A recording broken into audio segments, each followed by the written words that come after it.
Hello and welcome to Quantirax Lab. It would be inaccurate to say that the flawed approach to writing business logic was never addressed. There were serious attempts to modernize it, especially with platforms such as business process management systems and business rules management systems. The goal of these platforms was to automate business processes, workflows, and decision making, and to change how business logic is created and maintained. Yet, despite that promise, most information systems still rely on traditional ways of writing business logic. That gap between promise and adoption is what we are decoding today. Traditionally, business logic, the core rules and operations that drive business processes, lives inside application code. This can be flexible, but it often creates tight coupling that makes change difficult. Business process management systems and business rules.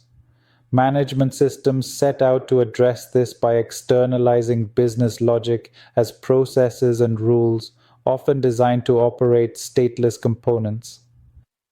On paper, that concept remains appealing. In practice, it has not met expectations. One major challenge is how these platforms arrive as an additional component in an already functioning landscape. They introduce a steep learning curve and require deep understanding of the tools and their integration points. Training teams or hiring expertise adds cost, and when nuanced, existing implementations depend on flexibility. A new platform can clash with what is already working. Sometimes the platform lacks the adaptability needed for real-world customizations. Other times, organizational inertia resists the change. Culture and change management matter. Shifting a long-standing approach to business logic invites resistance.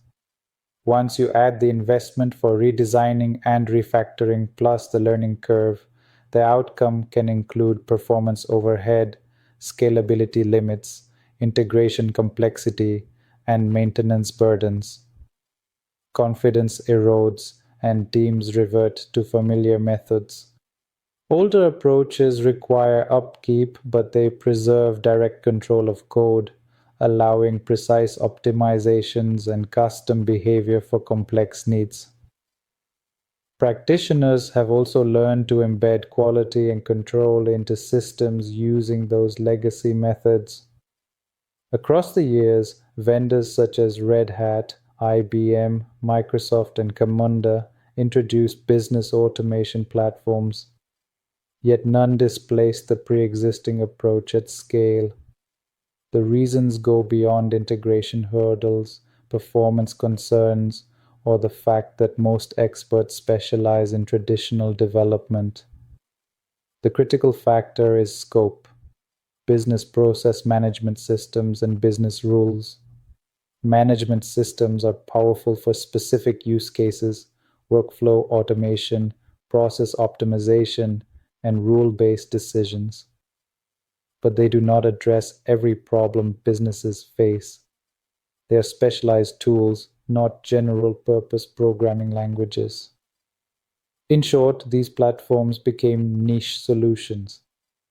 They often extended the lifespan of the very legacy approaches to business logic they set out to replace. And the long-standing problems of traditional implementation continue to shape modern software. I have discussed this in more detail in my LinkedIn article titled Decoding the Failure of Business Automation Platforms.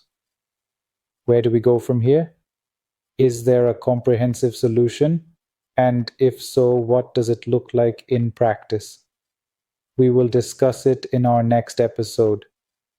Follow Quantirax Lab for the next episode.